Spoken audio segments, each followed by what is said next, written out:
Hello बच्चों, स्वागत है आप सभी का ब्लैक बोर्ड फिजिक्स के यूट्यूब चैनल पे। आज के इस वीडियो में हम लोग पढ़ने वाले हैं previous year question, objective questions पढ़ेंगे। 2023 के बोर्ड के एग्जाम में जो क्वेश्चन आए थे उनको हम लोग पढ़ेंगे यहाँ पे। तो चलिए शुरुआत करते हैं वीडियो को बिना किसी देरी के। आपका समय कीमती है, इसीलिए हम लोग शुरू करते हैं। तो 2023 में जो प्रश्न पूछे गए थे, वो जो प्रश्न था वो आपको 70 गो ऑब्जेक्टिव पूछा गया था और 70 में से 35 बनाना था। इस बार यानी 2024 के एग्जाम में भी आपको इसी तरीके से क्वेश्चन पूछा जाएगा। ठीक है, तो चलिए शुरुआत किया जाए और एक एक करके हम सभी सवालों को सॉल्व करेंगे। पहला ही सवाल आपको ऑब्जेक्टिव दे दिया है, तो ऑब्जेक्टिव जब भी दे तो उसको ध्यान से सॉल्व करें। इसमें वक्त लगेगा क्योंकि सब्जेक्टिव जो आपको जो ऑब्जेक्टिव में जो न्यूमेरिकल टाइप क्वेश्चंस होते हैं उसमें थोड़ा सा समय लगता है, तो लेने दे, घबराए नहीं, आराम से बनाए। तो अभी एक सवाल हमारे पास है कि जब किसी कुंडली में धारा 0.1 सेकंड में 5 एम्पियर से 2 एम्पियर चली जाती है और वोल्टेज दिया हुआ है कि 50 वोल्ट का औसत वोल्टेज है और हमसे कहता है 100 प्रेरकत्व यानी सेल्फ इंडक्टेंस हमको निकालना है। अंग्रेजी में क्वेश्चन को देख लीजिए, फिर हम इसको सॉल्व करते हैं। कहता है when current in a coil changes from 5 ampere to 2 ampere, current change हो रहा है कितना से 5 एम्पियर से 2 एम्पियर चेंज हो रहा है और समय कितना ले रहा है, समय इंपॉर्टेंट होता है, तो समय कितना ले रहा है 0.1 सेकंड और करंट कहां से कहां चेंज हो रहा है 5 एम्पियर से 2 एम्पियर तक और साथ में हमको दिया हुआ है कि वोल्टेज जो है वो 50 वोल्ट है। हमसे पूछ रहा है स्वप्रेरकत्व, अंग्रेजी में सेल्फ इंडक्टेंस निकालना। तो फॉर्मूले का यूज करेंगे और फॉर्मूला बेस्ड क्वेश्चन ही आपसे पूछा जाता है। आइए इस सवाल को हम लोग सॉल्व कर देते हैं। तो फॉर्मूला आप ध्यान रखेंगे कि सेल्फ इंडक्टेंस के लिए एक फॉर्मूला होता है E बराबर minus L D I by D T. ये आपके पास फॉर्मूला है। E यानी कि वोल्टेज दिया हुआ है आपको कितना 50, तो 50 यहां पे रख दीजिए, ठीक, बराबर माइनस एल, एल का मान तो हमें निकालना ही है तो उसको वैसे ही रहने दें। डी आई मतलब चेंज इन करंट, और करंट में कितना चेंज हुआ 5 एम्पियर से 2 एम्पियर, तो चेंज कभी भी निकाला जाता है फाइनल माइनस इनिशियल, यानी 2 में से 5 घटेगा, 2 माइनस 5 घटेगा, डिवाइडेड बाय dt यानी चेंज इन टाइम, और टाइम कितना दिया हुआ है 0.1 सेकंड, तो 0.1 रखते हैं। अब इसको 50 बराबर माइनस एल रहने दें और इधर अगर आप 2 में से 5 घटाएंगे तो -3 आ जाएगा और यहां पर 0.1। आप चाहे तो नीचे का दशमलव हटा के ऊपर में आप एक 0 बिठा सकते हैं और माइनस माइनस क्या हो जाएगा प्लस हो जाएगा। तो यहां पे हो जाएगा 50 बराबर एल प्लस हो गया जो कि माइनस माइनस प्लस और इंटू 30, और 0 से फिर 0 आप काट दीजिए और 3 को जब इधर लाइएगा तो गुना में है तो भाग में आ जाएगा, एल बराबर हो जाएगा 5/3, और अगर आप इसको भाग देंगे तो ये वैल्यू आ जाएगा 1.67, और क्योंकि इंडक्टेंस का यूनिट होता है हेनरी तो इसका यूनिट भी हो जाएगा हेनरी यानी एच, हेनरी। ये इसका आंसर हो जाएगा। ऑप्शन में आप देख सकते हैं 1.67, ऑप्शन नंबर 1 आपका करेक्ट हो जाएगा। ठीक है बच्चों, चलिए अगले सवाल की तरफ बढ़ते हैं।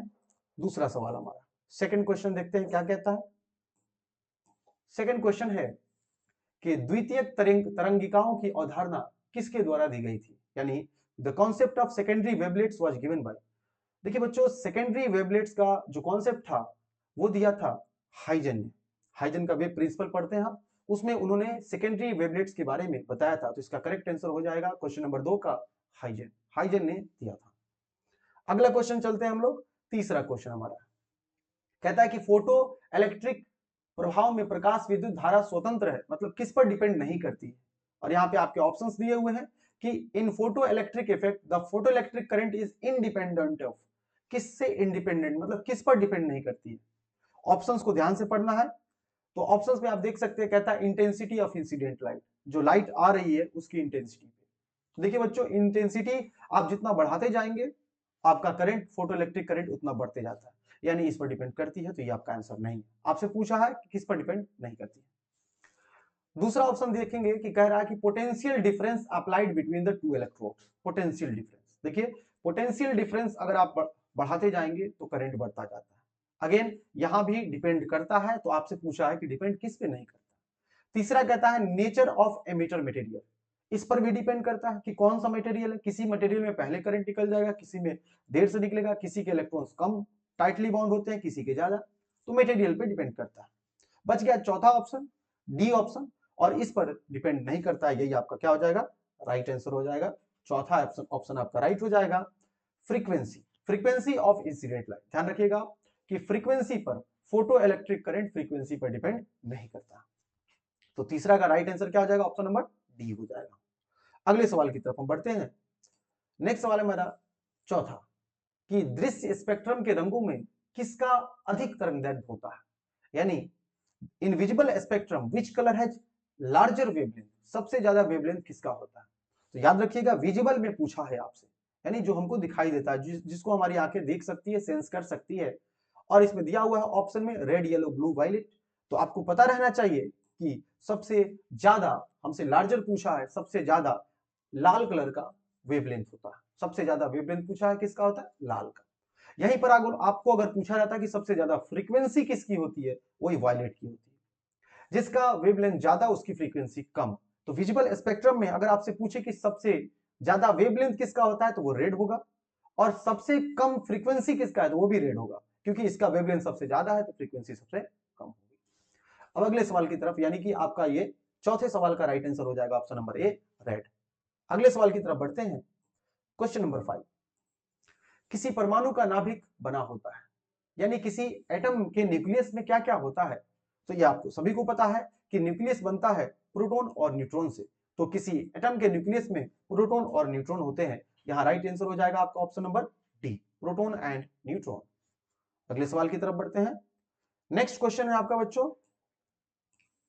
कि केवल धारिता युक्त प्रत्यावर्ती धारा परिपथ में धारा एवं वोल्टता के बीच कलांतर यानी फेज डिफरेंस कितना होता है। अंग्रेजी में देखें, the phase difference between current end voltage in only capacitive alternating current circuit. देखिए बच्चों, जो फेज डिफरेंस होता है, जो प्योर रेजिस्टिव सर्किट होती है उसका फेज डिफरेंस 0 होता है।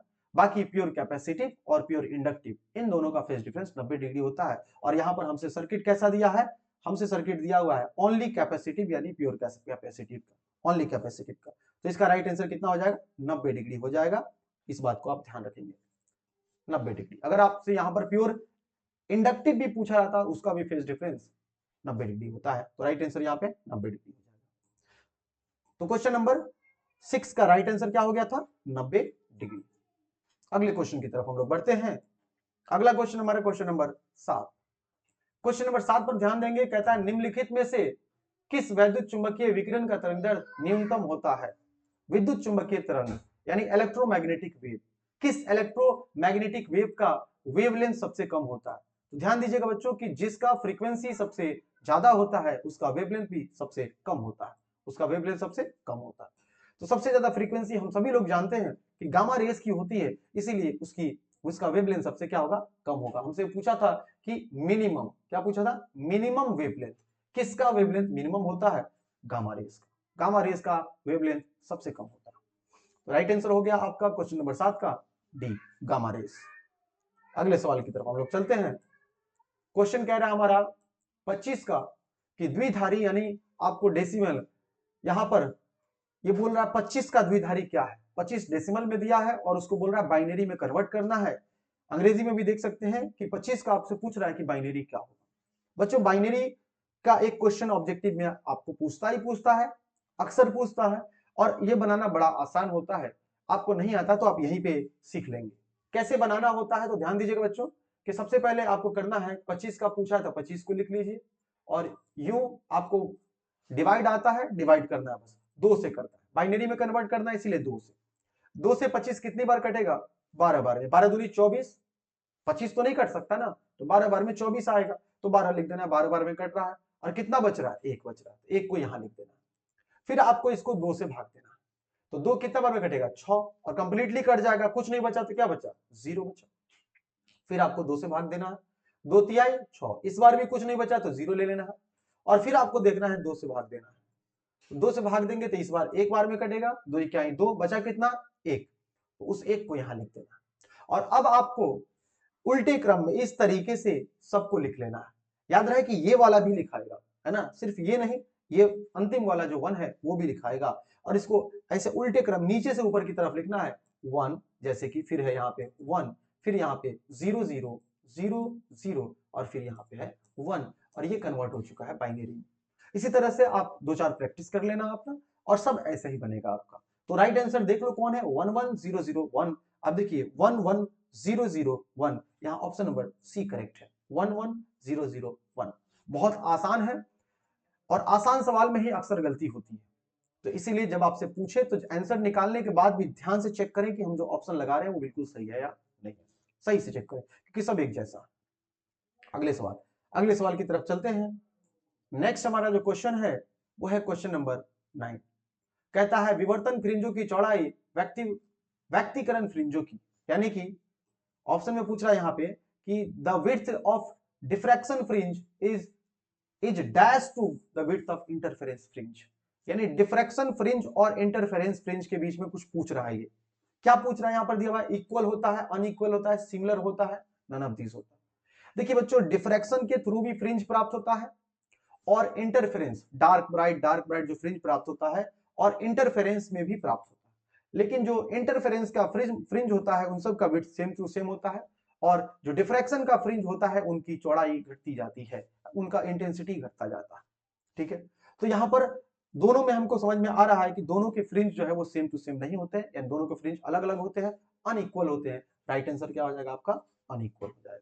ठीक है, अगला सवाल है हमारा यहाँ पे क्वेश्चन नंबर 10।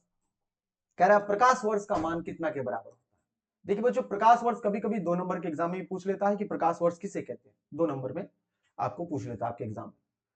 लाइट ईयर, ध्यान रखिए कि प्रकाश एक वर्ष में जितनी दूरी तय करती है उसे हम लाइट ईयर कहते हैं, प्रकाश वर्ष कहते हैं। और ये वैल्यू आप याद रख लीजिए, ऐसे तो निकाला भी जा सकता है इससे बड़ी आसानी से, लेकिन एग्जाम में आपके पास इतना समय नहीं होगा कि आप इसको निकालेंगे। तो आप याद रखिए कि प्रकाश वर्ष यानी लाइट जो एक वर्ष में दूरी तय करती है वो होता है 9.46 into 10 to the power 15 metre. 9.46 into 10 to the power 15 metre, इतनी दूरी प्रकाश एक वर्ष में तय करती है। और दूरी निकालने के लिए अगर फॉर्मूला आप चाहते हैं निकालना इसको, तो आप जानते हैं डिस्टेंस इज इक्वल टू होता है,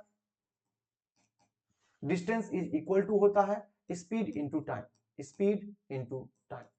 लाइट की स्पीड आप सभी को पता है बच्चों, लाइट का स्पीड होता है 3 into 10 to the power 8 metre per second vacuum में। और टाइम, एक साल का टाइम आपको सेकंड में निकाल लेना। एक साल का टाइम कितना दिन होता है, 365 दिन होता है। हर दिन में 24 घंटा होता है, हर घंटे में 60 सेकंड 60 मिनट होता है, और हर मिनट में 60 सेकंड होता है। तो इस तरीके से जब आप गुना करेंगे तो इसका वैल्यू आ जाएगा उतना ही, 9.46 10 टू द पावर 15 मीटर। तो नेक्स्ट क्वेश्चन की तरफ चलते हैं हम लोग। अगला हमारा क्वेश्चन है क्वेश्चन नंबर 11। जब किसी एमीटर को शंट किया जाता है तो परिपथ का कुल प्रतिरोध क्या होता है। एमीटर को हम जब शंटिंग करते हैं बच्चों, तो हम उसमें एक रजिस्टर जोड़ते हैं पैरेलल में, और जब पैरेलल में कॉम्बिनेशन में रजिस्टर जोड़ा जाता है तो हम सभी लोग जानते हैं कि रेजिस्टेंस घट जाता है। सीरीज में रेजिस्टेंस जोड़े अगर तो वैल्यू बढ़ती है, और पैरेलल में जोड़े तो घटती है। तो इसका राइट आंसर हो जाएगा घटता है। जब एक एमीटर को शंटिंग की जाती है मतलब रेजिस्टेंस जोड़ा जाता है, शंटिंग का मतलब होता है रेजिस्टेंस को जोड़ना, तो यहां पर घटता है,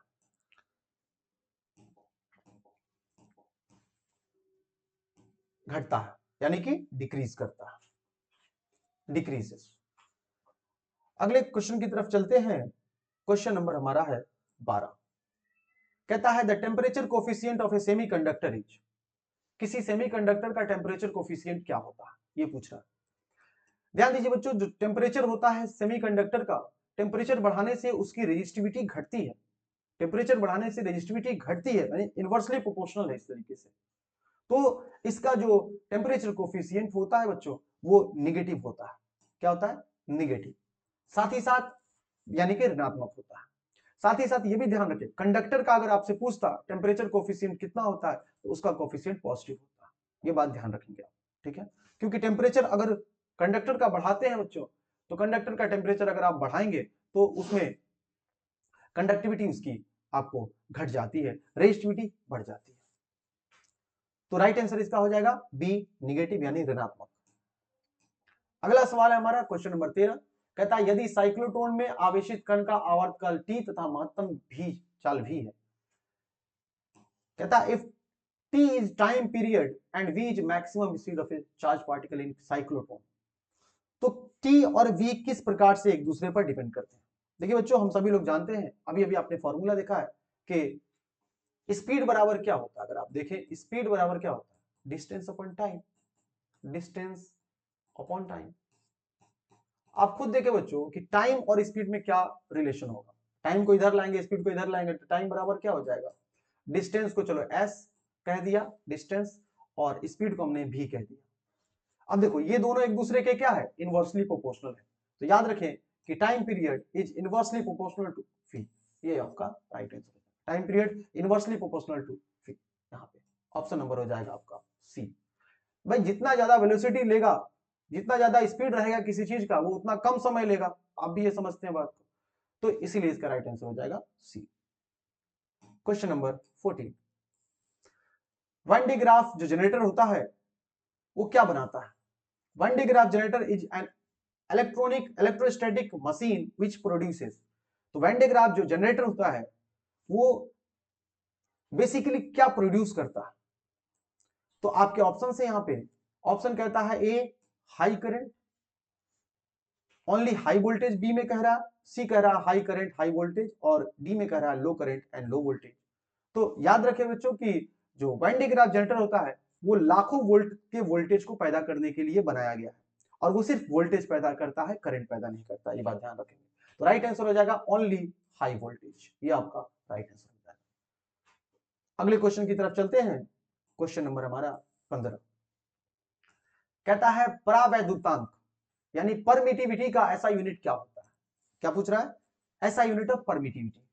परमिटिविटी यानी कि एप्सिलॉन या एप्सिलॉन नॉट कह ले, उसका हमको निकालना है ऐसा यूनिट। ऐसा यूनिट निकालने के लिए ध्यान दीजिएगा बच्चों कि ऐसा यूनिट हम लोग कैसे निकालेंगे। फॉर्मूला है हमारा F बराबर 1/4 pi epsilon nought Q1 Q2 by R square. इस फॉर्मूले से हम लोग यूनिट निकाल लेंगे। ऐसे आपको यूनिट याद रहना चाहिए एग्जाम में, और जब आप जाएंगे तो आपको वहां पर यूनिट निकालना नहीं है, आपको याद रहना चाहिए, है ना, निकालने आना भी चाहिए और याद भी रहना चाहिए। हमको निकालना है एप्सिलॉन नॉट का, तो एप्सिलॉन नॉट को इधर ले आते हैं, और यहां पर 1/4 पाई 4 पाई और f को इधर ले आते हैं into Q1 Q2 by R square. ठीक है बच्चों, अब ध्यान दें कि ऊपर में क्या है, चार्ज गुने चार्ज, तो चार्ज का ऐसा यूनिट क्या होता है, कूलम, तो कूलम गुने कूलम हो जाएगा कूलम का स्क्वायर। नीचे में देखो बच्चों, नीचे में क्या है, फोर्स है, फोर्स का यूनिट होता है ऐसा ही न्यूटन, और ऊपर जाएगा तो हो जाएगा पर न्यूटन, तो कूलम स्क्वायर पर न्यूटन। और यहां दूरी है नीचे में, दूरी का स्क्वायर है, दूरी का ऐसा यूनिट होता है मीटर, और मीटर का स्क्वायर हो जाएगा, ऊपर जाएगा तो पर मीटर स्क्वायर हो जाएगा। तो यूनिट जो होता है बच्चों, ऐसा यूनिट परमिटिविटी का होता है कूलम स्क्वायर पर न्यूटन पर मीटर स्क्वायर, कूलम स्क्वायर पर न्यूटन पर मीटर स्क्वायर। और यहाँ ऑप्शन नंबर डी में देखेंगे तो यही दिया हुआ है, कूलम स्क्वायर पर न्यूटन पर मीटर स्क्वायर हो जाएगा। तो ये हो जाएगा आपका क्वेश्चन का आंसर। ठीक है, आगे बढ़ते हैं हम लोग, अगले सवाल की तरफ चलते हैं। हमारा नेक्स्ट क्वेश्चन कहता है, 16 नंबर क्वेश्चन है कि आवेशित संधारित्र पर कुल आवेश कितना होता है, the net charge on A charge capacitor. देखिए बच्चों, जब कैपेसिटर को हम चार्ज करते हैं तो उस पर जो नेट चार्ज होता है वो जीरो होता है। नेट चार्ज कितना होता है, जीरो, क्योंकि कैपेसिटर के दो प्लेट होते हैं, और दोनों प्लेटों पर एक पर जितना प्लस होता है दूसरे पर उतना ही माइनस होता है, और जितना प्लस उतना माइनस दोनों को जोड़ेंगे तो हो जाएगा आपका नेट चार्ज जीरो। इसीलिए राइट आंसर हो जाएगा ए, नेट चार्ज कितना हो जाएगा, जीरो। अगले सवाल की तरफ चलते हैं। यहाँ पे क्वेश्चन नंबर 17, चालक के अंदर इलेक्ट्रॉन की गति कैसी होती है, यानी कि the motion of electron inside the conductor is. Conductor के अंदर जो इलेक्ट्रॉन होता है उसका मोशन कैसा होता है। तो याद कर रखिए कि कंडक्टर के अंदर जो इलेक्ट्रॉन्स होते हैं वो ड्रिफ्ट करते हैं, घिसटते हैं, तो राइट आंसर हो जाएगा ड्रिफ्टिंग। इसीलिए तो आप पढ़ते हो ड्रिफ्ट वेलोसिटी, है ना, कंडक्टर का, इलेक्ट्रॉन्स का। तो राइट आंसर हो जाएगा इसका सी, ड्रिफ्टिंग, जो ड्रिफ्ट करता है इलेक्ट्रॉन्स। अगला क्वेश्चन हमारे बच्चों कहता है, वायु में स्थित स्थिर इकाई धन आवेश से निकलने वाली संपूर्ण विद्युत फ्लक्स का मान होता है। यानी कि हमारे पास इकाई आवेश यानी यूनिट चार्ज है, अंग्रेजी में भी देख सकते हैं आप। हमारे पास क्या है, the total electric flux coming out from stationary positive charge, stationary positive charge in air. देखिए बच्चों, हमारे पास यूनिट चार्ज है, और यूनिट चार्ज के कारण हम लोग को निकालना है, यहाँ पर यूनिट चार्ज के कारण फ्लक्स निकालना है। तो अप्लाई कर देते हैं गॉस लॉ। गॉस ने कहा था कि किसी भी चार्ज से क्लोज सरफेस से जो टोटल फ्लक्स होगा that is phi is equal to Q by epsilon nought. और यहाँ पे हमसे कह रहा है कि चार्ज यूनिट है यानी एक है, एक कूलम का, तो 1/ε0, और एप्सिलॉन को ऊपर लेके जाएंगे तो एप्सिलॉन का पावर कितना हो जाएगा -1, यानी एप्सिलॉन इनवर्स। तो एक यूनिट चार्ज से इतने फ्लक्स पास करेंगे, तो राइट आंसर आपका हो जाएगा B, epsilon nought inverse, epsilon nought inverse. बढ़ते हैं अगले सवाल की तरफ। अगला जो सवाल है हमारा क्वेश्चन नंबर 19। ये क्वेश्चन कहता है प्रति इकाई आवेश पर लगने वाले बल को क्या कहते हैं, यानी the force per unit charge is called. आप सभी को डेफिनेशन याद होगा, पहला चैप्टर का डेफिनेशन है, इलेक्ट्रिक फील्ड का डेफिनेशन है, तो राइट आंसर हो जाएगा आपका electric field. Electric field, force per unit charge, electric field बराबर क्या होता है, फोर्स पर यूनिट चार्ज, इसी को इलेक्ट्रिक फील्ड कहते हैं, और यही डेफिनेशन हमसे पूछा था, तो राइट आंसर इसका हो जाएगा इलेक्ट्रिक फील्ड, सी। क्वेश्चन नंबर 20 है, कहता है आवेश का परिमाणीकरण दर्शाता है। Quantization of charge indicate, quantization of charge क्या इंडिकेट करता है, देखिए क्वांटाइजेशन ऑफ चार्ज क्या करता है, कहता है कि किसी भी वस्तु पर जब भी चार्ज होगा तो एक इलेक्ट्रॉन के चार्ज के इंटीग्रल मल्टीपल, यानी या तो एक इलेक्ट्रॉन का चार्ज होगा, 2 इलेक्ट्रॉन का चार्ज होगा, 3 का होगा, 4 का होगा, 5 का होगा, 10 का, 1000 का, कभी भी 1.5 इलेक्ट्रॉन का चार्ज नहीं होगा, कभी भी 2.5 इलेक्ट्रॉन का चार्ज नहीं होगा, क्योंकि एक चार्ज जो होता है एक पैकेट की तरह है, समझिए तो, है ना, वो एक पैकेट ही जाएगा, 2 पैकेट जाएगा, उसमें से टुकड़ा टुकड़ा होकर नहीं जा सकता है किसी भी बॉडी पर। यहां पर ऑप्शंस को देखिएगा ध्यान से, अगर तो कहता है charge which is a fraction of charge on an electron, है ना, एक चार्ज है जो कि इलेक्ट्रॉन के चार्ज का फ्रैक्शन यानी टुकड़ा है, इज नॉट पॉसिबल, और यही बात तू कहता है कि इलेक्ट्रॉन के चार्ज का टुकड़ा नहीं हो सकता, है ना, यानी जब भी होगा बॉडी पर तो एक इलेक्ट्रॉन के चार्ज के बराबर होगा, या उसके इंटीग्रल मल्टीपल, यानी उसके 2 गुना, 3 गुना, 4 गुना, 5 गुना, 10 गुना ऐसे रहेगा, तो राइट आंसर हो जाएगा आपका ए। क्वेश्चन नंबर 21, क्वेश्चन नंबर 21 को देखते हैं, कहता है विद्युत क्षेत्र रेखाओं से क्या जानकारी प्राप्त होती है। तो विद्युत क्षेत्र रेखाओं से बच्चों हमें ऑप्शंस में देखिए क्या क्या दिया हुआ है। विद्युत क्षेत्र रेखाओं से, इलेक्ट्रिक फील्ड लाइन से हमें क्या क्या जानकारी प्राप्त होती है, सबसे पहले फील्ड स्ट्रेंथ। जी हाँ, फील्ड स्ट्रेंथ की जानकारी हमें प्राप्त होती है कि अगर आपके लाइंस नजदीक नजदीक है, इस तरीके से नजदीक नजदीक है तो ज्यादा फील्ड है, अगर लाइंस दूर दूर है तो कम फील्ड, तो इसकी तो जानकारी हमको मिलती है, तो ये नहीं होगा, हमसे पूछा ये होगा, है ना, ये होगा। बी डायरेक्शन, डायरेक्शन भी हमको मिलता है, अगर हम इलेक्ट्रिक फील्ड लाइंस पर इस तरीके से लाइन से और किसी भी पॉइंट पर टेंजेंट खींचे तो वो डायरेक्शन को बताता है, ये भी मिलता है। नेचर ऑफ चार्ज, देखिए नेचर ऑफ चार्ज का ही बताता है इलेक्ट्रिक फील्ड लाइंस, अगर मान लीजिए कि किसी चार्ज से, है ना, फील्ड लाइंस अगर निकल रही है तो वो प्लस है, और किसी के अंदर जा रही है तो वो क्या होगा, निगेटिव है, यानी हमको इसकी भी पता चलता है कि चार्ज का नेचर क्या है, प्लस है कि माइनस है, यानी कि तीनों का तीनों जो है हमको राइट आंसर है, तो डी में ऑप्शन दिया हुआ ऑल ऑफ दीज, यही हो जाएगा आपका राइट आंसर, कि इन सभी की जानकारी हमें मिलती है। क्वेश्चन नंबर 22, निकेल क्या है, जो निकेल मटेरियल है वो क्या है, याद रखना है आपको, निकेल फेरोमैग्नेटिक, फेरोमैग्नेटिक होता है निकेल। अगला सवाल है हमारा 23, चुंबकीय याम्योत्तर एवं भौगोलिक याम्योत्तर के बीच का कोण क्या कहलाता है, यानी कि the angle between magnetic meridian and geographical meridian, इन दोनों के बीच के कोण को हम लोग क्या कहते हैं, इन दोनों के बीच के कोण को हम लोग कहते हैं बच्चों डेक्लिनेशन एंगल, ठीक है, क्या बोलते हैं, डेक्लिनेशन एंगल, राइट आंसर क्या हो जाएगा, बी, डेक्लिनेशन एंगल। अगला हमारा सवाल है क्वेश्चन नंबर 24, ये कह रहा है कि हमारे पास एक उभय युत्तल लेंस के प्रत्येक तल की वक्रता त्रिज्या 20 सेंटीमीटर है, और लेंस के पदार्थ का अपवर्तनांक 1.5 है, तो लेंस का फोकस दूरी क्या होगा, the radius of curvature of each surface of A biconvex lens is 20 centimeter and the refractive index of the material is 1.5, the focal length of the lens। आइए इस सवाल को हम लोग सॉल्व करते हैं बच्चों। हमसे दिया हुआ है कि रेडियस ऑफ कर्वेचर जो है हमारा वो 20 सेंटीमीटर, एक बाइकॉन्वेक्स लेंस है, इस तरह का लेंस है हमारे पास, ठीक है ना। अब यहाँ पर दोनों जो सरफेसेस है उनका रेडियस ऑफ कर्वेचर सेम है, यानी R1 बराबर है 20 सेंटीमीटर और R2 बराबर भी है 20 सेंटीमीटर। अब ध्यान रखिए बच्चों कि इसमें एक प्लस लेते हैं तो एक माइनस, रेडियस में एक प्लस हो जाएगा तो एक क्या हो जाएगा, देखो एक का रेडियस इधर आएगा, प्लस में हो गया, एक का रेडियस उधर आएगा, माइनस में हो जाएगा, तो एक को प्लस लिया तो एक को माइनस ले लेंगे। और साथ में हमको रिफ्रैक्टिव इंडेक्स भी दिया हुआ है यहाँ पर, म्यू बराबर 1.5। अब हमें बोला है कि फोकस दूरी निकालनी है, फोकल लेंथ हमको निकालना है इस लेंस का, तो लगा देंगे लेंस मेकर्स फॉर्मूला, जो कहता है 1/f is equal to mu minus 1/r1 minus 1/r2। इस सवाल को लगा देते हैं फॉर्मूले को।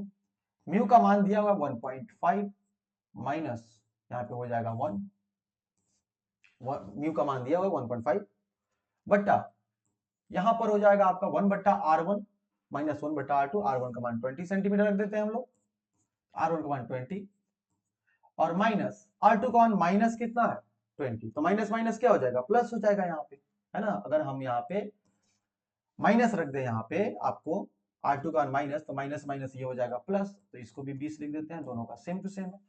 एलसीएम लेंगे, इसको तो पहले घटा लीजिए 0.5 बच्चों, है ना, और गुने यहाँ पर अगर आप एलसीएम लेंगे, दोनों का एलसीएम हो जाएगा 20, तो ये 1 + 1 कितना हो जाएगा 2 हो जाएगा।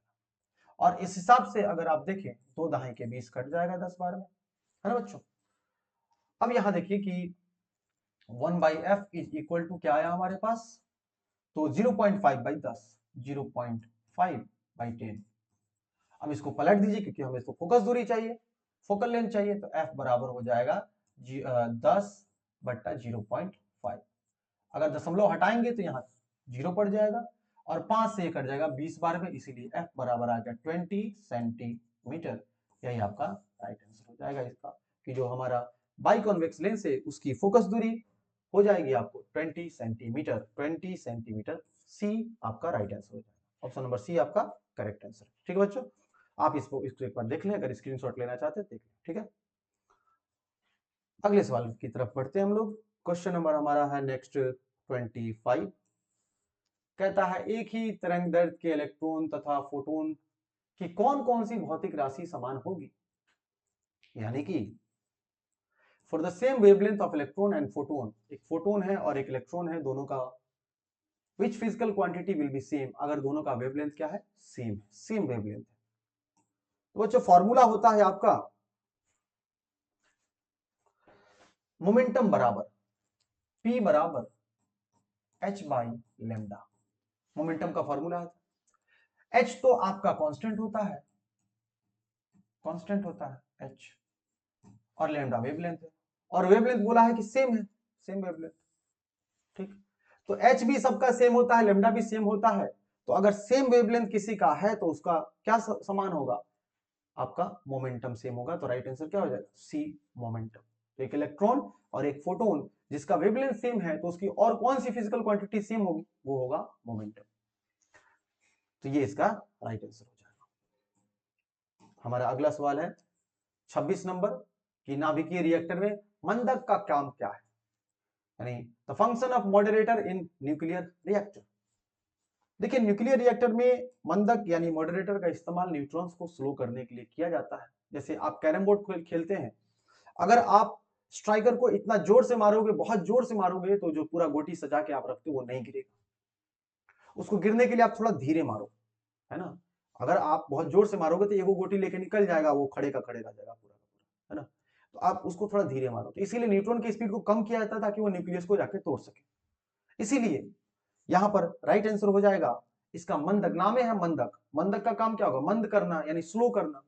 तो राइट आंसर हो जाएगा slow the speed of neutron, ये इसका राइट आंसर हो जाएगा, slow the speed of neutron.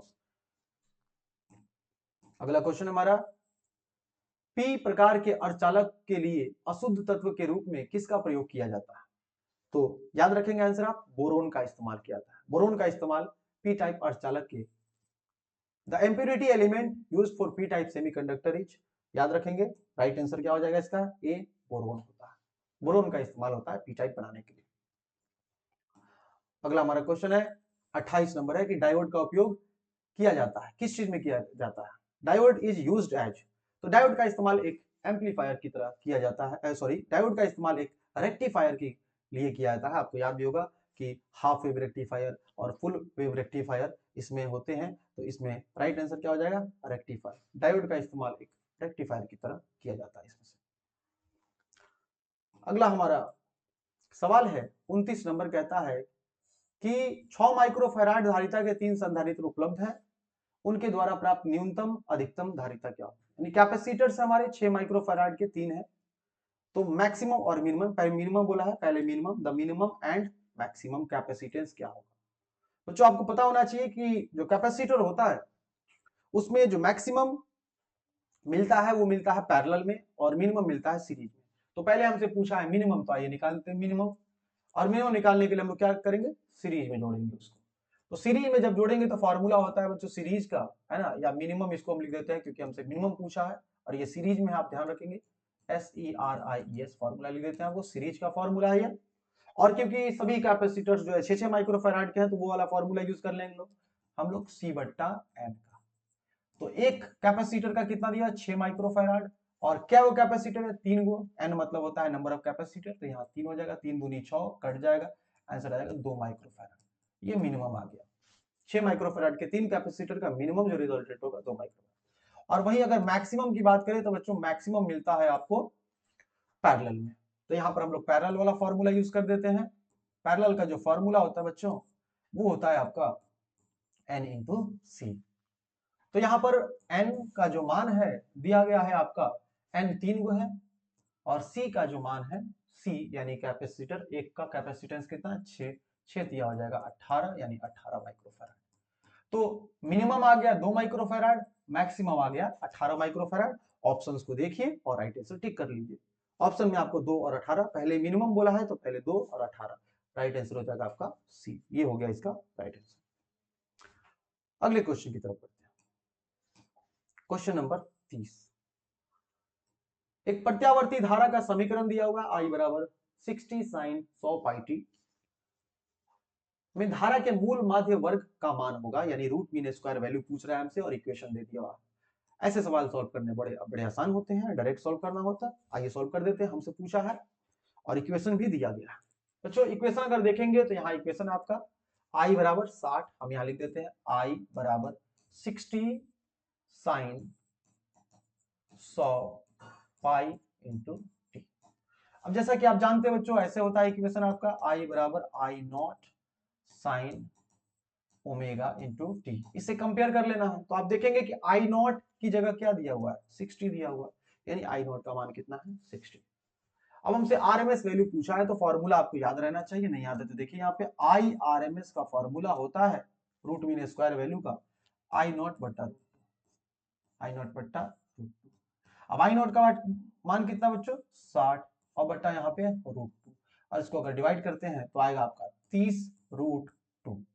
Option देखिए 30 रूट 2, आप देखेंगे कि 30 रूट 2 कहीं पर भी नहीं है, तो याद रखें कि ऑल ऑप्शंस आर रॉन्ग, सभी ऑप्शन इसमें गलत दिए हुए हैं। आंसर आपका यही होगा 30 रूट 2 एम्पियर, इतना होगा आपका, ठीक है। तो ऑप्शन ये बी वाला हो सकता था अगर इसमें रूट 2 लगा रहता, लेकिन नहीं लगा हुआ, तो इसीलिए यहां पर ऑल ऑप्शन रॉन्ग है ना, सभी ऑप्शन रॉन्ग है, सारे के सारे ऑप्शन, कोई भी करेक्ट नहीं। अगला सवाल हमारा कहता है एलआर परिपथ की प्रतिबाधा कितनी होती है। इंपीडेंस ऑफ एलआर सर्किट, देखिए बच्चों इंपीडेंस यानी कि जेड एलआर सर्किट का क्या होता है, फॉर्मूला है जिसे आपको याद रखना है। और आपके बोर्ड एग्जाम में बच्चों फॉर्मूला बहुत जरूरी है, फॉर्मूला बहुत ज्यादा पूछता है, इसीलिए सभी जितना भी फॉर्मूला, और बहुत ज्यादा फॉर्मूला भी नहीं है आपको, है ना, तो जितना फॉर्मूला पढ़ना है उन सबको अभी याद करिए, समय है आपके पास। यूनिट आप याद भी कर ले और यूनिट निकालना भी सीखे, कि अगर आप एग्जाम में वहां पे मान लीजिए भूल जाते हैं तो यूनिट आप फटाफट निकाल लें। साथ ही साथ डायमेंशन, अगर यूनिट डायमेंशन और फॉर्मूला क्लियर है आपका, तो आपका फिजिक्स में जो है बढ़िया नंबर उठ सकता है। सिर्फ इनसे आपके सारे ऑब्जेक्टिव सॉल्व हो जाएंगे, मैक्सिमम ऑब्जेक्टिव सॉल्व हो जाएंगे आपके, इसलिए यूनिट डायमेंशन और फॉर्मूला पर फोकस करें आप लोग, ठीक है बच्चों। तो फॉर्मूला होता है आपका इंपीडेंस का जेड बराबर under root R square plus XL square, जहां एक्सएल जो है आपका उसका मान होता है आर स्क्वायर प्लस एक्सएल का जो मान होता है वो ओमेगा एल होता है, और स्क्वायर है तो दोनों पर स्क्वायर लग जाएगा, omega square L square. Right answer देखिए बच्चों, डी ऑप्शन वही दिया हुआ है आपका, R square under root omega square L square, तो ये आपका राइट आंसर हो जाएगा, ऑप्शन नंबर डी हो जाएगा। अगले सवाल की तरफ बढ़ते हैं बच्चों। हमारा अगला सवाल जो क्वेश्चन नंबर 32 है उसको आप ध्यान से देखेंगे। कहता है कि the radius of a circular current loop is made double.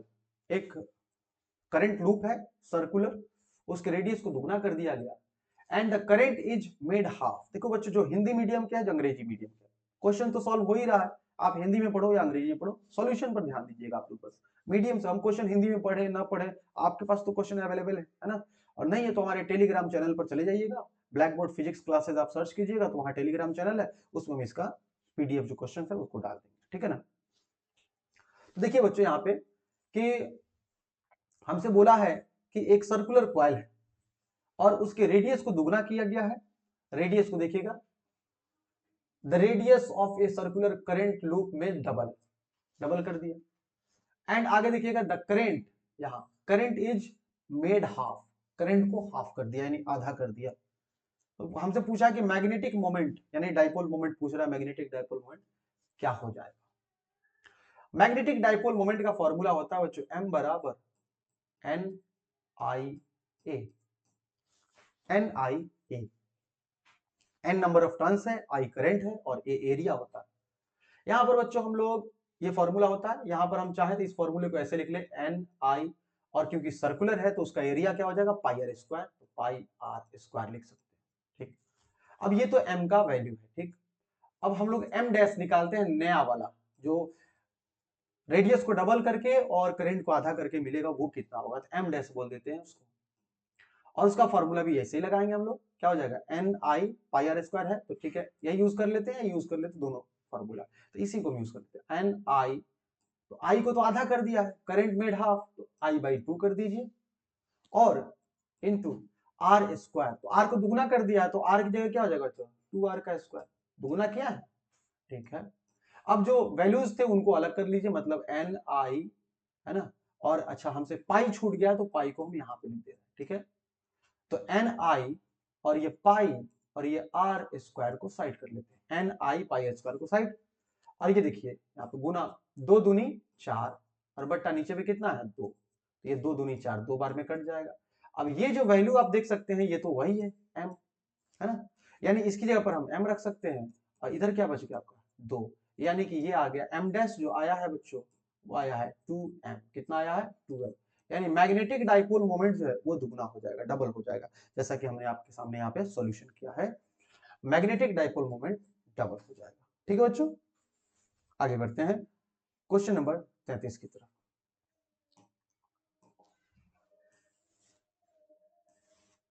The self inductance of a choke coil, है ना, चोक कॉइल का जो सेल्फ इंडक्टेंस होगा वो 5 हेनरी दिया हुआ है, यानी एल का मान दिया हुआ है।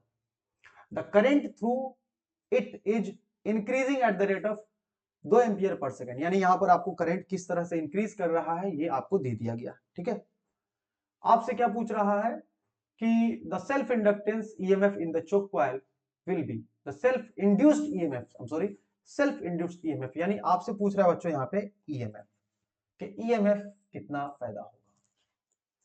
तो फॉर्मूला हमारे पास है उसी को यूज करेंगे, E बराबर होता है माइनस एल डी आई बट्टा डी टी, और आपसे यही बच्चों E पूछा है, बहुत आसान, चलिए इसको सॉल्व कर लिया जाए।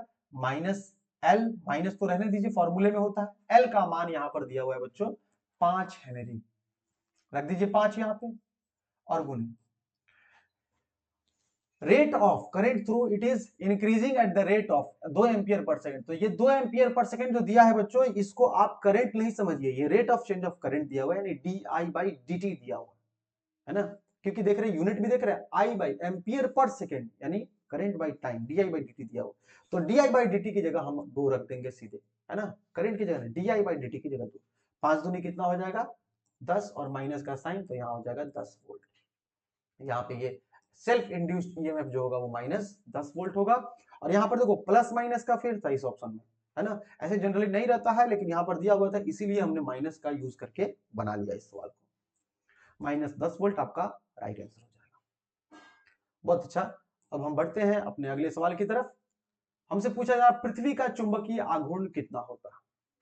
देखिए एक वैल्यू है जिसे आप याद रख सकते हैं, magnetic dipole moment of earth कितना होता है, एक वैल्यू है, और इसको याद रखेंगे कि यहाँ 8.0 इंटू 10⁻22 हो जाएगा।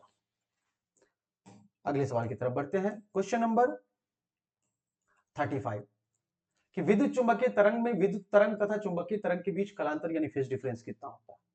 अंग्रेजी में the phase difference between electric wave and magnetic wave in the electromagnetic wave is, electromagnetic wave में इन दोनों के बीच कितना का फेज डिफरेंस होता है, तो याद रखिए 0।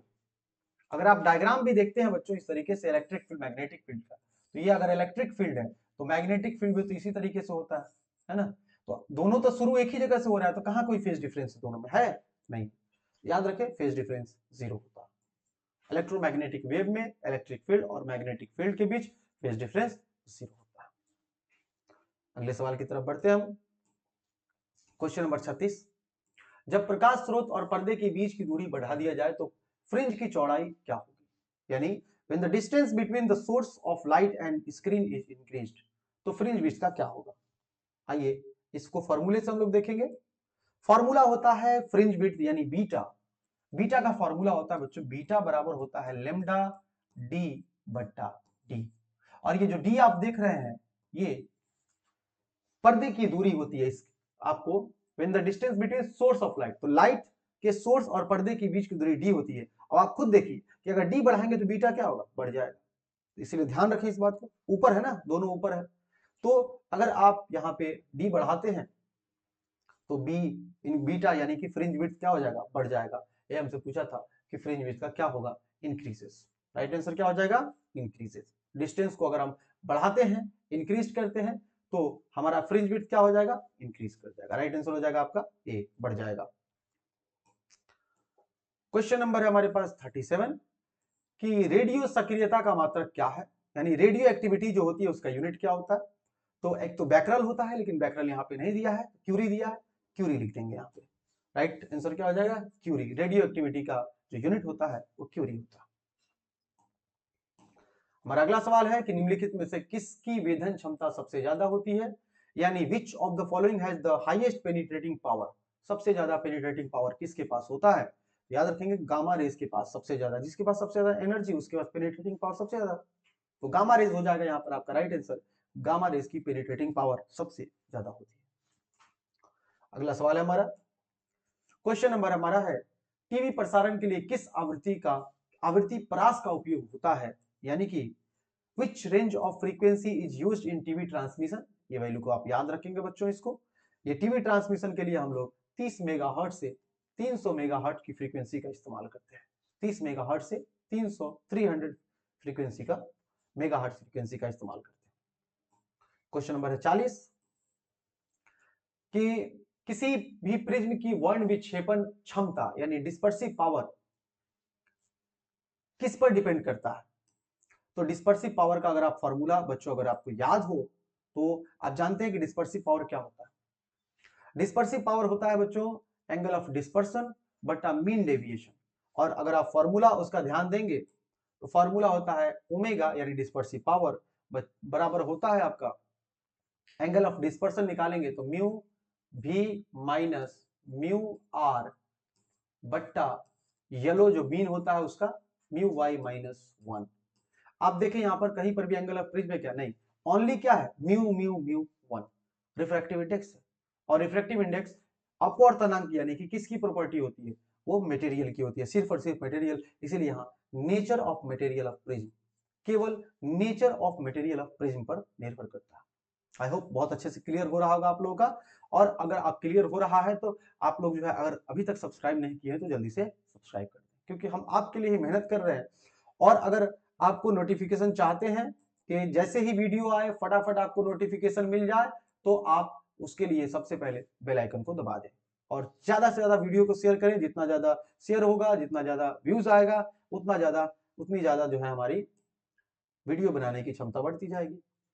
यहां पर देखिए बच्चों, अगला जो सवाल है हमारा वो पूछा है लेजर क्रिया के लिए क्या आवश्यक है। लेजर एक्शन नीड्स, तो लेजर एक्शन नीड्स इसमें ध्यान रखिएगा कि राइट आंसर इसका हो जाएगा नंबर इन्वर्जन। लेजर के लिए इन सब में सबसे ज्यादा जरूरी चीज होती है नंबर इन्वर्जन। ये डी इसका राइट आंसर हो जाएगा। अगला सवाल है हमारे बच्चों 42 नंबर कि light is a transverse wave because it shows, light transverse wave है, ये कैसे हमको पता चलता है, किस चीज से हमको पता चलता है, तो पोलराइजेशन से, ध्रुवन से, है ना। पोलराइजेशन से हमें पता चलता है कि लाइट जो है वो एक ट्रांसवर्स नेचर होता है लाइट का, तो इसका राइट आंसर हो जाएगा आपका डी।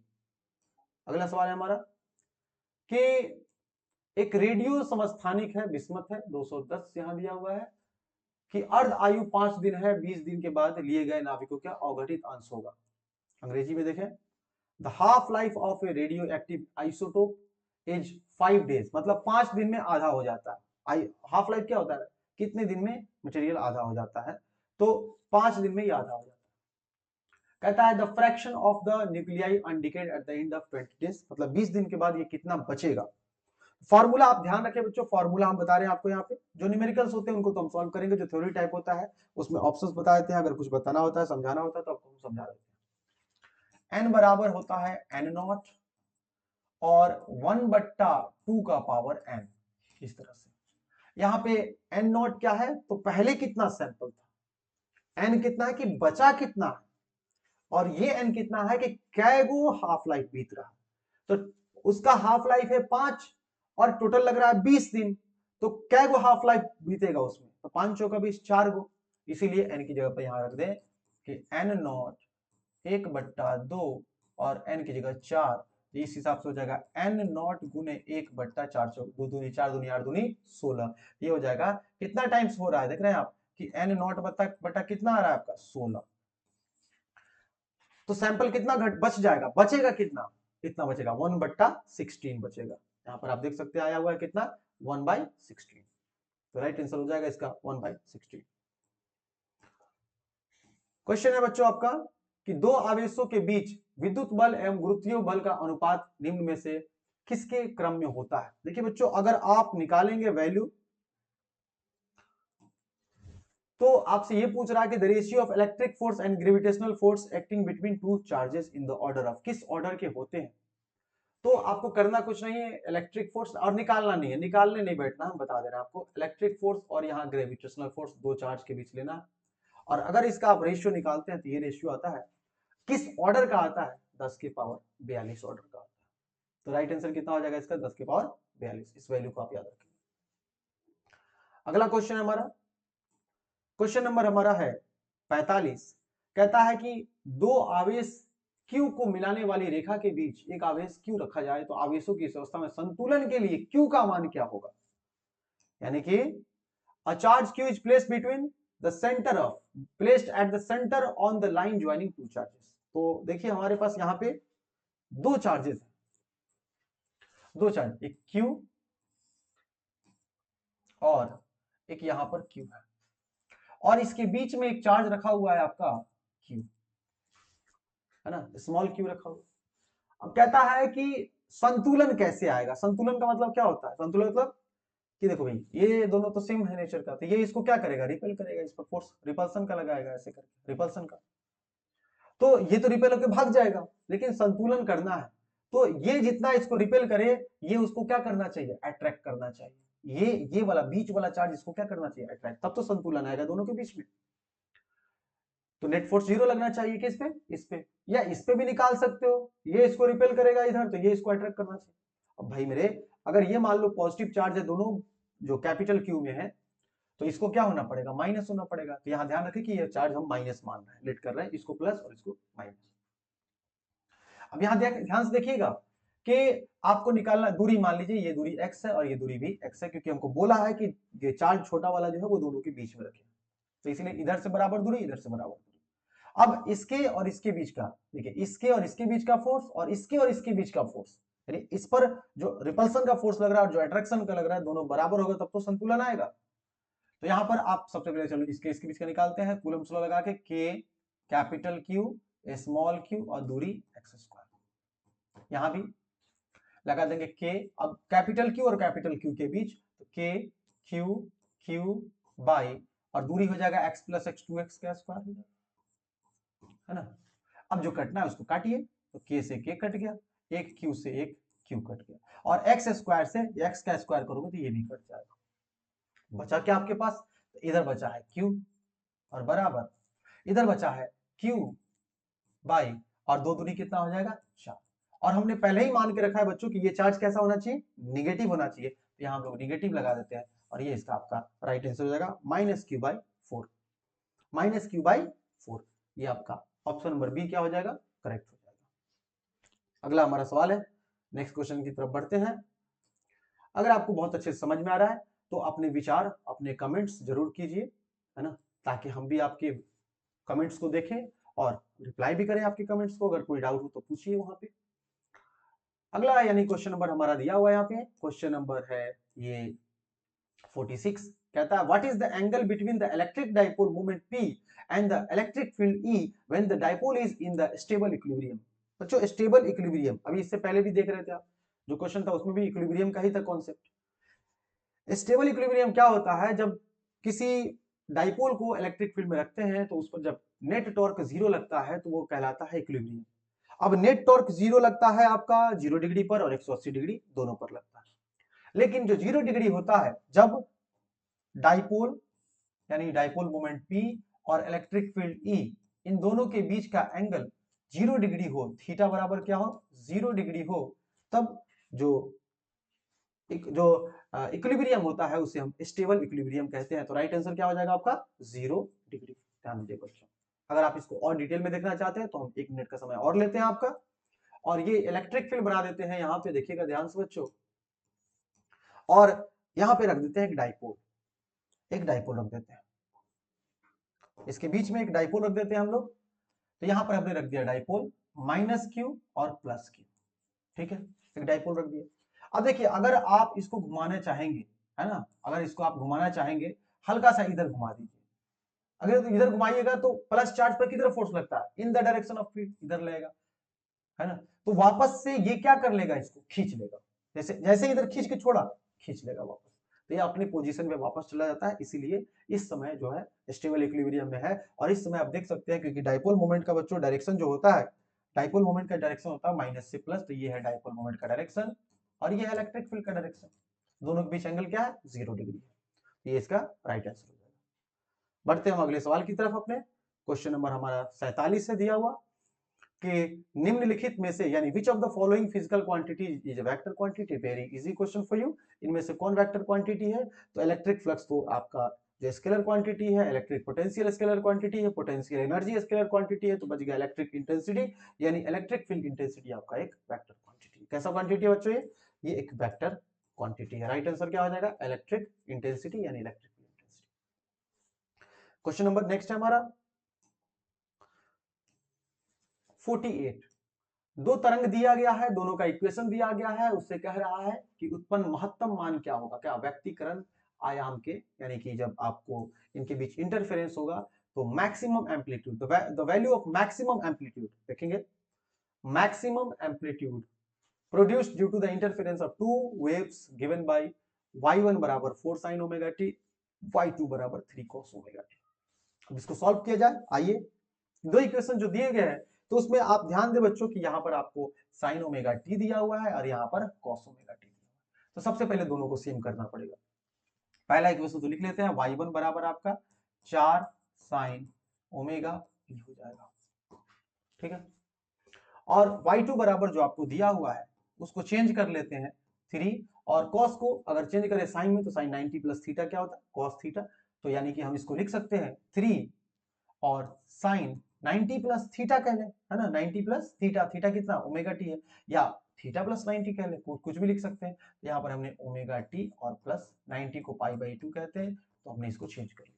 वापस से इसको जब लिखेंगे तो इसको वापस से हम लोग कॉस लिख सकते हैं, कोई दिक्कत नहीं। अब आप यहाँ पे देख सकते हैं कि दोनों के बीच फेज डिफरेंस कितना है, तो यहाँ पर ओमेगा टी है और यहाँ पर omega T plus pi by 2 यानी पाई बाई 2 का 90 डिग्री का फेज डिफरेंस है। तो आइए फॉर्मूला लगाते हैं एम्पलीट्यूड का। एम्पलीट्यूड का जो फॉर्मूला आता है दो वेव के एम्पलीट्यूड का, ए स्क्वायर बराबर a1 का स्क्वायर प्लस a2 का square plus 2a1 a2 cos 5, ये फॉर्मूला होता है। अब a1 का मान, तो यहाँ एम्पलीट्यूड दिया है 4 और 1 का कितना है 3, तो a1 4 और a2 3 मान लेते हैं, तो 4 का स्क्वायर प्लस 3 का स्क्वायर प्लस 2 गुने 4 गुने 3 हो जाएगा। और कॉस कितना डिग्री हो जाएगा 90 डिग्री।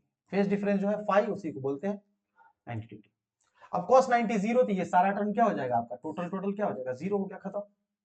तो बचा आपके पास कितना 4 स्क्वायर और 3 स्क्वायर, तो 4 चौका 16 प्लस 3 तिहाई 9, और इधर क्या है बच्चों a का स्क्वायर, स्क्वायर भेजेंगे रूट लग जाएगा, तो a बराबर हो जाएगा अंडर रूट 25, और 25 का वर्गमूल होता है 5, तो इसका राइट आंसर क्या हो जाएगा आपका 5। राइट आंसर क्या हो जाएगा 5। इन दोनों का जो मैक्सिमम एम्पलीट्यूड बनेगा वो बनेगा आपका 5।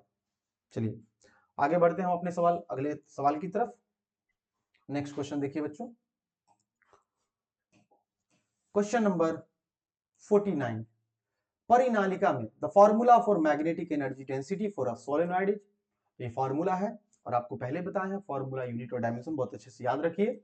फॉर्मूला इसका राइट आंसर हो जाएगा बी स्क्वायर बट्टा 2 म्यू नॉट। आगे बढ़ते हम हमारे अगले सवाल की तरफ। 40 सेंटीमीटर की फोकस दूरी है, एक उत्तल लेंस है और 20 सेंटीमीटर फोकस दूरी का अवतल लेंस है, दोनों संपर्क में है, तो इनके संयोजन की क्षमता यानी कि आपको पावर पूछ रहा है। A convex lens of focal length 40 centimetre, focal length कितना है बच्चों 40 सेंटीमीटर है, और हमसे क्या पूछा है, और दिया हुआ है एक कॉन्वेक्स लेंस का फोकल लेंथ जो है आपको 40 सेंटीमीटर, कॉनकेव का 20 सेंटीमीटर, और हमसे पूछा है the power of their combination. तो आइए सॉल्व कर लेते हैं फटाफट हम लोग। तो जैसा कि बच्चों हमको दिया गया है यहाँ पे कि एक कॉन्वेक्स लेंस है, ठीक है, और एक कॉनकेव लेंस है। तो कॉन्वेक्स लेंस का जो फोकल लेंथ है 40 सेंटीमीटर, तो इसको हम लोग ले लेंगे प्लस में, कॉन्वेक्स का फोकल लेंथ प्लस में होता है और कॉनकेव का फोकल लेंथ हो जाएगा बच्चों माइनस में, तो इसको हम लोग क्या ले लेंगे माइनस में ले लेंगे। तो यहाँ पर हम चाहे तो इन वैल्यूज को पहले यहाँ पे लिख दें कि F1 बराबर 40 सेंटीमीटर प्लस में होगा, और F2 बराबर जो हो जाएगा वो माइनस 20 सेंटीमीटर, इस तरह से ले लेंगे 40 और 20, ठीक है। उत्तल लेंस का फोकस पॉजिटिव और उत्तल लेंस का नेगेटिव, और फॉर्मूला लगा दे, फॉर्मूला होता है 1/f is equal to 1/f1 plus 1/f2। Lens के कॉन्टेक्ट में कॉम्बिनेशन ऑफ लेंस का फॉर्मूला है, और 1/f हमको निकालना है, तो चलिए एक को हम ले लेते हैं 1/40 और प्लस 1/ आपको क्या करना है 20, और ये माइनस में है क्योंकि, तो यहां पर हम रख देते हैं -1/20, ठीक है बच्चों। अब ध्यान दीजिए कि 1/f is equal to 1/40 minus plus minus minus 1/20, LCM ले लेंगे इनका, तो ये हो जाएगा आपका 40, और ये हो जाएगा आपका 1 माइनस 20 दूनी 40 यानी 2, बराबर आ जाएगा आपका, एक में से 2 गया तो -1/40 माइनस 1/40 1/f बराबर। अब बच्चों जो जो लेंस का जो पावर होता है डायोप्टर, वो हम ऐसा यूनिट में रखते हैं, तो हमको इसको ऐसा यूनिट में कन्वर्ट करना पड़ेगा। और ये कैसे करेंगे कन्वर्ट हम लोग, तो फोकस दूरी को हम 100 से क्या करेंगे भाग करेंगे, फोकस दूरी को 100 से भाग, तो पहले फोकस दूरी निकाल लेते हैं, है ना, और या इसी को कर लेते हैं 100 से, हम सेंटीमीटर को अगर मीटर में करेंगे बच्चों तो 10 के पावर -2 से भी गुना किया जा सकता है, अगर आप जाने तो इसको ऊपर लेके जाएंगे तो 1/f बराबर हो जाएगा 100 ऊपर चला गया, ठीक है, और बट्टा नीचे में कितना है 40, और यहाँ माइनस का माइनस, अब ये 0 से 0 कट गया, 1/f ही तो पावर होता है, तो पावर p बराबर हो जाएगा 4 को अगर 10 में 4 से भाग देंगे तो ये आ जाएगा 2.4 दूनी 8 4 पंचे 20, 2.5 आ जाएगा, माइनस में 2.5 डायोप्टर, ये हो जाएगा बच्चों इसका पावर, लेंस का पावर जो हो जाएगा वो हो जाएगा आपका -2.5 डायोप्टर। राइट आंसर क्या हो जाएगा बी -2.5 डायोप्टर। चलिए तो हम अगले सवाल की तरफ बढ़ते हैं। हमारा नेक्स्ट क्वेश्चन है क्वेश्चन नंबर 51। व्यक्तिकरण की घटना का कारण क्या है, यानी कि जो इंटरफेरेंस होता है उसका कारण क्या है। तो इंटरफेरेंस का कारण बच्चों याद रखेंगे फेज डिफरेंस है, फेज डिफरेंस के कारण ही अलग अलग तरह के इंटरफेरेंस होते हैं, डिस्ट्रक्टिव कंस्ट्रक्टिव इंटरफेरेंस, ये सब फेज डिफरेंस के कारण होता है। राइट आंसर है फेज डिफरेंस। क्वेश्चन नंबर हमारा है 52, कहता है कि ध्रुवित प्रकाश उत्पन्न करने के लिए किसको प्रयुक्त किया जाता है, which is use to produce polarised light, याद रखिएगा निकोल के प्रिज्म, निकोल के प्रिज्म का इस्तेमाल किया जाता है, ऑप्शन नंबर यहां पर हो जाएगा आपका सी, निकोल के प्रिज्म का इस्तेमाल किया जाता है पोलराइज्ड लाइट प्राप्त करने के लिए, यानी ये एक पोलराइजर की तरह काम करता है। अब देखिएगा हमारा अगला सवाल है, ये किसका प्रतीक है? ये प्रतीक जो है वो पीएन जंक्शन डायोड का है, डायोड का। राइट आंसर क्या हो जाएगा? डायोड का। आप ऐसे भी देखते हो बच्चों, इस तरह से पढ़ते हो, ये वही चीज बनाया गया है यहाँ पे, ऐसे जो पढ़ते हो ना, ये वही चीज यहाँ पे बनाया गया आपका, ये पीएन जंक्शन डायोड का, इधर पी टाइप और इधर एन टाइप का पीएन जंक्शन डायोड का होता है। नेक्स्ट क्वेश्चन हमारा है कि ट्रांजिस्टर के प्रवर्धन गुणांक की इकाई कितनी होती है, मतलब unit of amplification factor of transistor क्या होता है? देखो एम्प्लीफिकेशन फैक्टर क्या होता है, मान लो आउटपुट करंट बटा इनपुट करंट, है ना, ये आउटपुट वोल्टेज बटा इनपुट वोल्टेज। अब वोल्टेज बटा वोल्टेज करोगे, करंट बटा करंट करोगे तो कोई यूनिट बचेगा? इसीलिए इसका कोई यूनिट नहीं होता, इसका कोई यूनिट नहीं होता, एम्प्लीफिकेशन फैक्टर का कोई यूनिट नहीं होता। हमारा अगला सवाल है कि निम्न में से कौन सा तर्क द्वार सार्वजनिक तर्क द्वार है? Which one of the following logic gate is universal logic gate? इनमें से कौन है universal logic gate? Right answer होगा NAND। और एक और होता है यूनिवर्सल NOR, जो यहाँ पे ऑप्शन नहीं दिया हुआ है, एक ही देगा ना, तब तो एक करेक्ट करेंगे हम। तो NAND और NOR होते हैं, यहाँ पर NAND दिया है, NAND gate universal logic gate होता है। यूनिवर्सल क्यों बोलते हैं इसको? क्योंकि इसके द्वारा हम कोई और मतलब इसका यूज करके हम लोग कोई भी गेट बना सकते हैं, सिर्फ इसका यूज करके कोई भी गेट बनाया जा सकता है, इसीलिए इसको यूनिवर्सल लॉजिक गेट कहते हैं। वेव ऑफ यूएचएफ फ्रीक्वेंसी, है ना, अल्ट्रा हाई फ्रीक्वेंसी जो होता है, वो जनरली कैसे भेजा जाता है? तो सबसे ऊपर से भेजा जाएगा, सबसे ऊपर मतलब स्पेस वेव में भेजा जाएगा। कहां से भेजा जाएगा? Space wave. जितना ज्यादा फ्रीक्वेंसी यानी एनर्जी उसकी उतनी ज्यादा है, इसीलिए उसको बहुत ऊपर से भेजा जाता है। क्या हो जाएगा राइट आंसर इसका? D, space wave. Question number 57 है आपके सामने बच्चों कि the law governing the forces acting between two electric charge is known as. दो चार्ज के बीच जो फोर्स का फॉर्मूला हमको देते हैं वो कौन देते हैं? कूलम्ब्स लॉ देते हैं, इसीलिए राइट आंसर क्या हो जाएगा? कूलम्ब्स लॉ, है ना। बिटवीन टू चार्जेस, चार्ज के बीच जो लगता है बिटवीन टू इलेक्ट्रिक चार्जेस, कौन देता है? कूलम्ब्स लॉ देता है। ठीक है, नेक्स्ट क्वेश्चन चलते हैं हम। कहता है कि बिंदु यहां the value of electric potential at a distance r from a point charge is. Electric potential किस प्रकार से डिपेंड करता है? r पे। तो इलेक्ट्रिक पोटेंशियल v का फॉर्मूला होता है बच्चों 1/4 pi epsilon nought q by r। As you can see here v inversely proportional है r के, r का नीचे है ना, तो राइट आंसर हो जाएगा v इनवर्सली प्रोपोर्शनल होता है r के, inversely proportional to r। Right answer क्या हो जाएगा? b, व्युत्क्रमानुपाती होता है r के, b इसका राइट आंसर हो जाएगा। हमारा अगला सवाल है बच्चों, क्वेश्चन नंबर है हमारा, क्वेश्चन नंबर 59 है।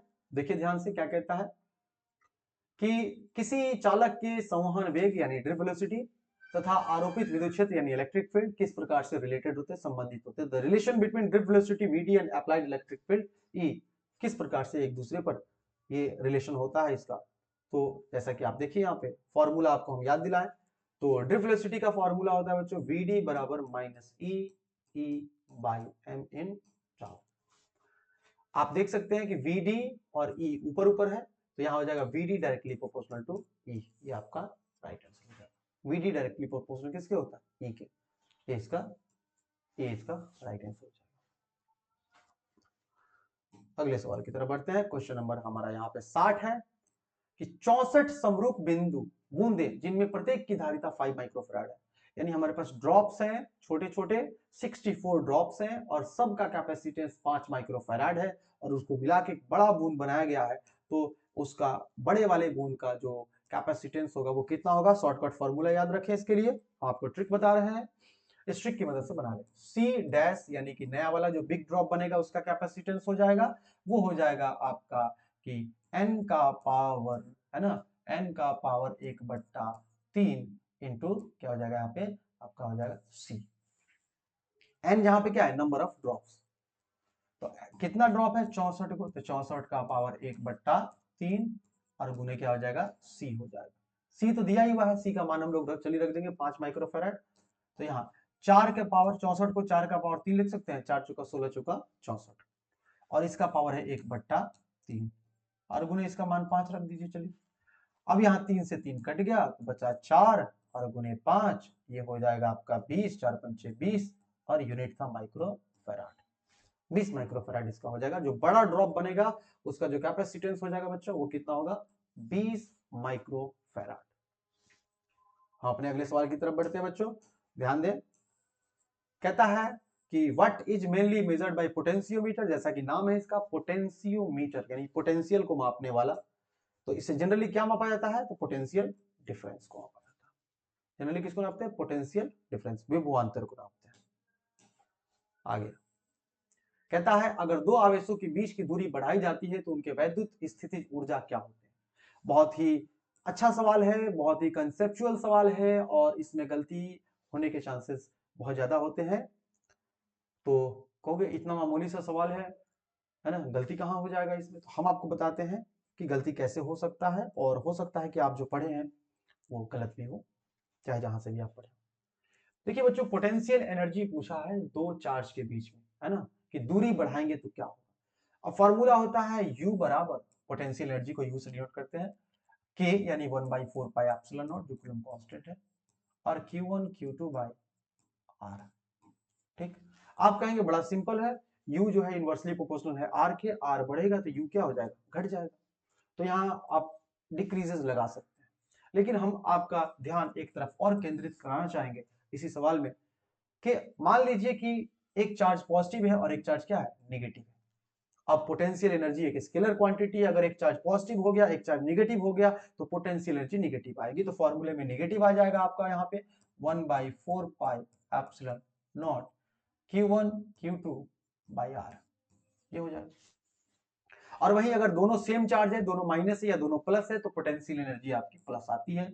ये प्लस आएगा आपका 1/4 pi epsilon nought Q1 Q2 by R।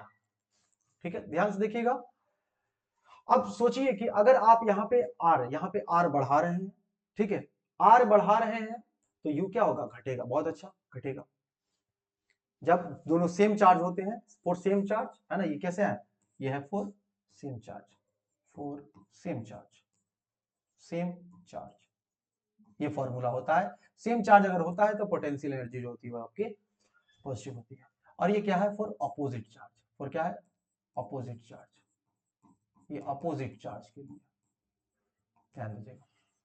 तो यहां पर हम ये आपका ध्यान दिलाना चाहते हैं कि अगर मान लीजिए यहां पर R का मान बढ़ेगा, U घटेगा, बहुत अच्छा, डिक्रीज करेगा। अब यहां R का जब मान बढ़ेगा तो क्या होगा U का। अब R का मान अगर नीचे वाला मान बढ़ेगा तो ये क्या होगा, घटेगा। आप कहेंगे घटेगा, ठीक है घटेगा। तो पहले आ रहा था मान लीजिए -5, अब घट के आया कितना, -4।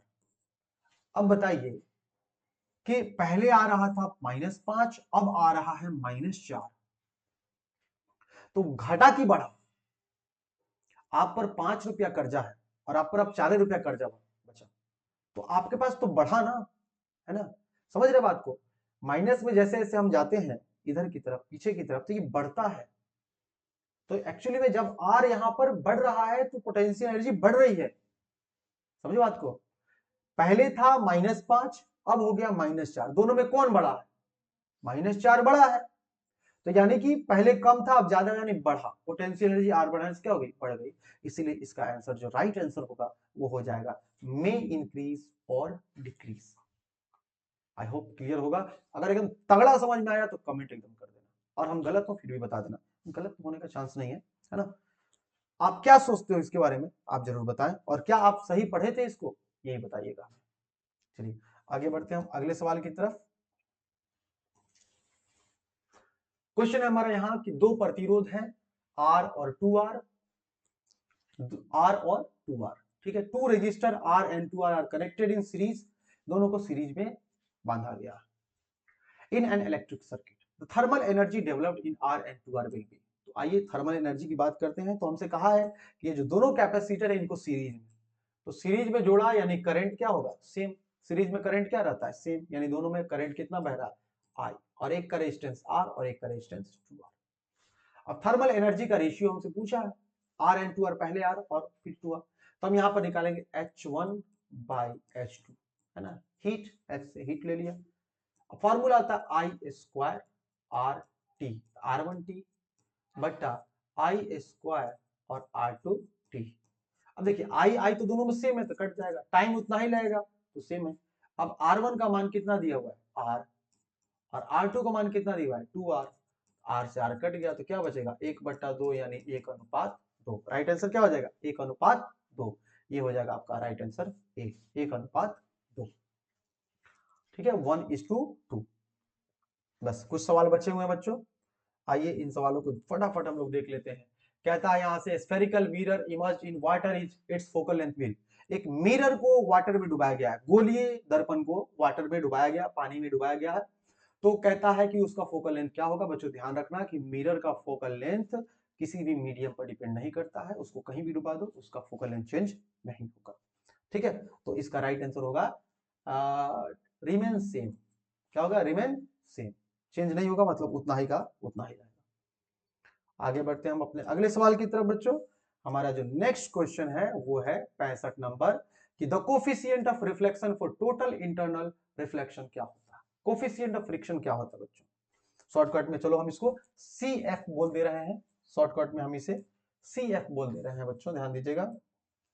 कोफिशिएंट ऑफ फ्रिक्शन CF ये होता है बच्चों reflected ray, reflected ray, reflected ray,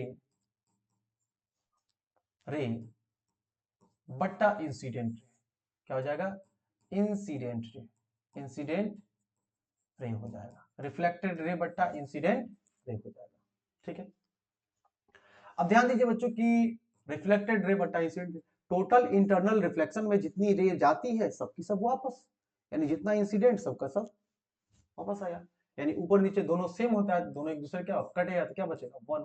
coefficient of factor कितना होता है 1 होता है। टोटल इंटरनल रिफ्लेक्शन में पूर्ण आंतरिक परावर्तन में जो आपका कोफिशिएंट ऑफ फ्रिक्शन होता है वो कितना होता है आपका 1 होता है। ठीक बच्चों, ओके आगे बढ़ते हैं। हमारे क्वेश्चन नंबर 66 है कि the final image found by terrestrial telescope कि में कैसा बनता है। तो आप ध्यान देंगे बच्चों, जो फाइनल इमेज बनता है वो आपका रियल बनता है और इरेक्ट बनता है। रियल बनता है टेरेस्ट्रियल टेलीस्कोप में, रियल बनता है और इरेक्ट बनता है। ठीक है, इसको याद रखेंगे आप। रियल ऐसे जनरली आप जानते हैं रियल बनता है तो उल्टा बनता है, तो इसमें एक खास बात है रियल भी बनता है और इरेक्ट भी बनता है टेरेस्ट्रियल टेलीस्कोप में। हमारा अगला सवाल है क्वेश्चन नंबर 67 कि LCR रेजोनेंस के लिए है ना, for resonance condition in LCR circuit the phase difference between applied voltage and current is. Phase difference कितना होता है कि आपका LCR में फेज डिफरेंस कितना होता है। ध्यान देंगे बच्चों कि फेज डिफरेंस जो होता है वो 0 होता है, क्योंकि जब रेजोनेंस होता है उस समय सर्किट आपका प्योर रेजिस्टिव सर्किट होता है, और प्योर रेजिस्टिव सर्किट में फेज डिफरेंस कितना होता है 0 होता है। तो राइट आंसर आपका क्या हो जाएगा 0 हो जाएगा। ठीक है, ओके अब अगले सवाल की तरफ हम लोग चलते हैं। नेक्स्ट क्वेश्चन है हमारा 68 कि कहता है in step of transformer the value of current in secondary coil compare to primary coil. देखिए स्टेप ऑफ ट्रांसफार्मर वोल्टेज को बढ़ाता है और करंट को घटाता है।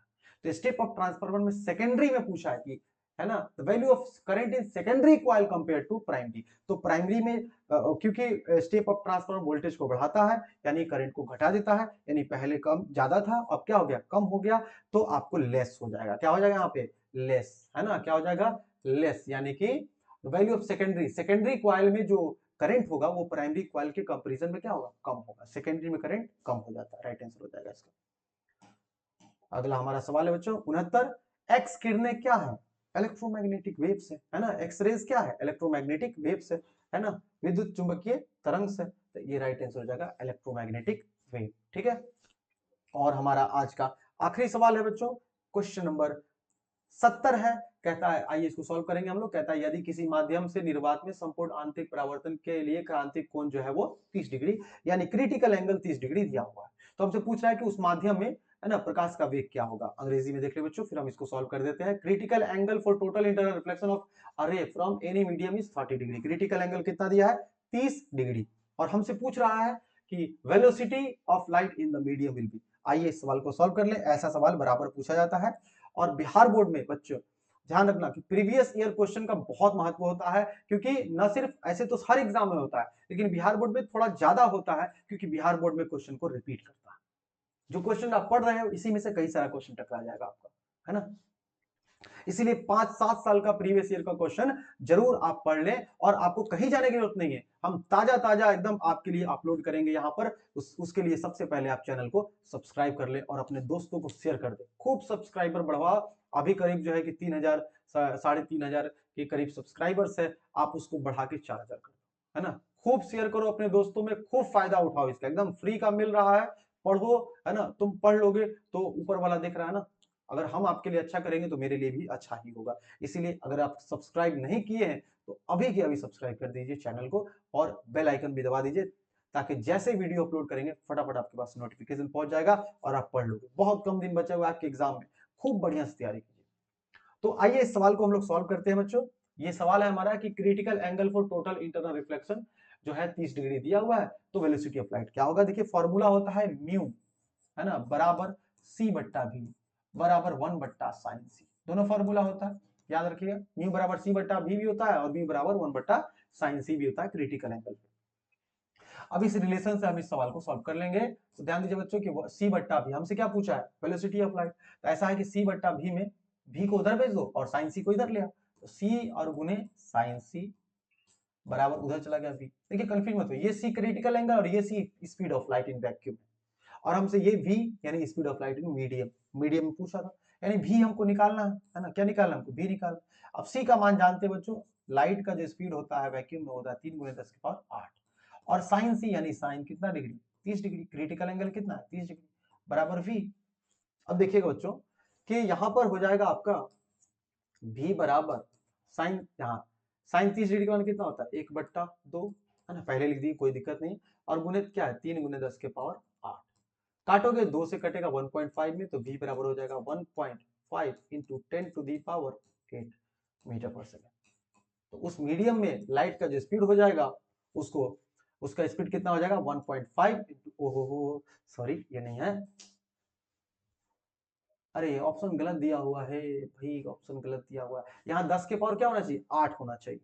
ऑप्शन आपके क्या है, गलत दिए गए हैं। और वैसे भी यार इसको तो सॉल्व करने की जरूरत नहीं थी बच्चों, इसको सॉल्व करने की जरूरत नहीं थी, क्योंकि सबसे ज्यादा लाइट का स्पीड होता है 3 × 10⁸ मीटर पर सेकेंड। और आप देखो यहाँ दिया है 4.5 10 के पावर 8, ये तो हो ही नहीं सकता है, इसको भी नहीं हो सकता है। 6 × 10 के पावर 8, लाइट का सबसे ज्यादा स्पीड होता है 3 × 10⁸, और एयर में होता है वो भी, है ना, और मीडियम में पूछ रहा है तो मीडियम ये भी नहीं होगा। होना चाहिए ये 1.5 10 के पावर 10 के पावर कितना होना चाहिए आपका, है ना। ये सॉल्व कर दिया ना, स्क्रीनशॉट ले लो, हम क्लियर करके थोड़ा समझा दें आपको, ठीक है। यहाँ देखो, तो यहाँ पर होना चाहिए 1.5 10 के पावर 8, लेकिन यहाँ मिस प्रिंट दिया हुआ है 1.5 10 के पावर कितना है 8, यहाँ पर मिस प्रिंट दिया हुआ है। तो यहाँ पर 10 के पावर अगर 8 रहता तो सही होता, है ना। यानी कि सारे ऑप्शंस क्या है, गलत है। इसका राइट आंसर क्या होना चाहिए, स्पीड जो होगा वो हो जाएगा 1.5 × 10 के पावर 8 मीटर पर सेकेंड, उस मीडियम में ये होगा। तो ये रहा पूरा का पूरा सॉल्यूशन। आपसे हम फिर मिलेंगे अगले वीडियो में।